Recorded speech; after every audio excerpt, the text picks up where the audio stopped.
probably going to continue what we're doing and learn more from our fans. We've built a big fan base and every one of them is helping us. They've been writing to us. We read them and we take their opinions, and then we'll be able to learn more and more and more about Guangxi and China, the whole of China.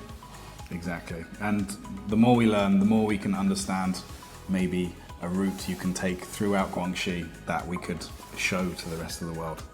And it'd be good for tourism here.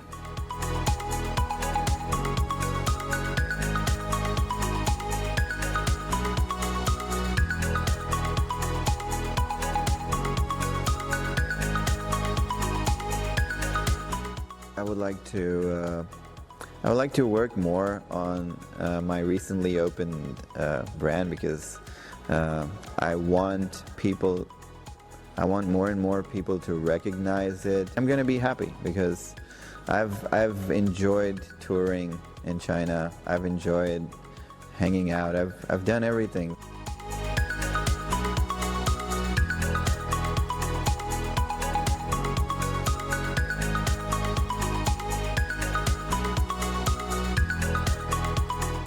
To become a better football coach and to help more students get better at football. I think that's always one of the important things when you're a teacher. Yeah, to be able to see students improving. I think that's what I would like to see. And to be able to do that, I need to put a lot of effort in. I need to keep learning myself so that I can teach them new things.